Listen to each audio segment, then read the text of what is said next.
बरे-सगीर की मौसीकी की तारीख में कुछ आवाज़ें ऐसी हैं जो सिर्फ़ कानों तक नहीं बल्कि दिल की गहराइयों तक पहुँच जाती हैं। ऐसी ही एक आवाज़ थी मलका-ए-तरन्नुम नूरजहाँ की। एक ऐसी आवाज़ जिसमें दर्द भी था, मोहब्बत भी थी और जज़्बात का एक ऐसा समंदर भी जो सुनने वालों को बेइख्तियार कर देता था। दोस्तों, लेकिन शायद बहुत कम लोग जानते हैं कि एक मौक़ा ऐसा भी आया जब नूरजहाँ खुद अपना गाना रिकॉर्ड करवाते हुए रो पड़ी थीं। ये वाक़या पाकिस्तान की मशहूर फ़िल्म हीर रांझा की रिकॉर्डिंग के दौरान पेश आया।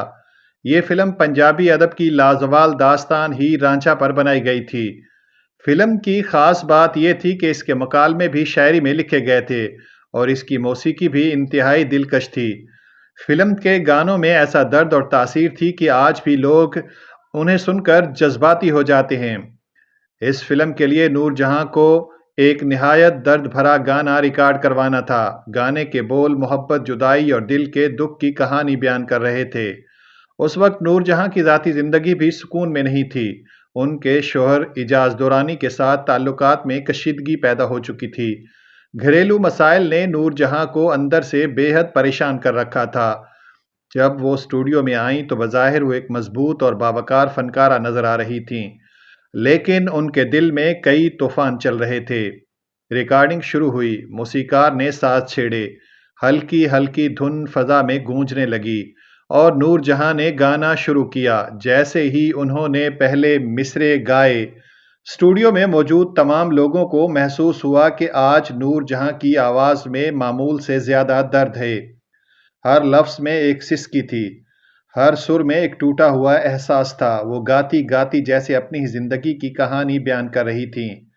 कहा जाता है कि गाने के दरमियानी हिस्से तक पहुँचते-पहुँचते नूरजहाँ की आंखों में आंसू आ गए। उनकी आवाज़ लर्ज़ने लगी। स्टूडियो में खामोशी छा गई।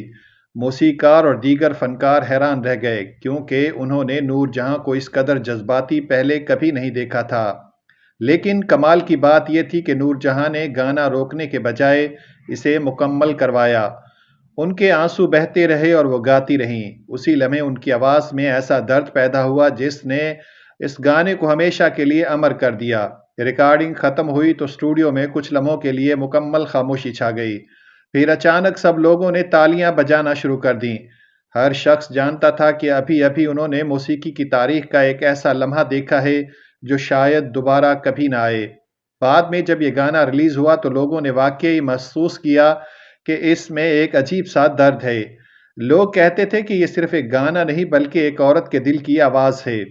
यही वजह है कि नूरजहाँ के गाए हुए दर्द भरे गाने आज भी लोगों के दिलों को छू लेते हैं। उनकी आवाज़ में सिर्फ़ फ़न नहीं था बल्कि ज़िंदगी के तजुर्बात भी शामिल थे। शायद इसीलिए जब नूरजहाँ गाती थीं तो सुनने वालों को महसूस होता था कि ये सिर्फ़ एक गुलकारा नहीं बल्कि एक ऐसा दिल है जो अपनी कहानी सुना रहा है। और यही वजह है कि आज भी जब मलका-ए-तरन्नुम नूरजहाँ का कोई दर्द भरा गाना बजता है तो सुनने वालों की आंखें नम हो जाती हैं, क्योंकि ऐसी आवाज़ें सदियों में एक बार पैदा होती हैं। नाज़रीन, आखिर में छोटी सी गुजारिश, अगर आपने अभी तक हमारे चैनल को सब्सक्राइब नहीं किया तो मोहब्बत के साथ सब्सक्राइब कर दें। शुक्रिया। अल्लाह हाफ़िज़।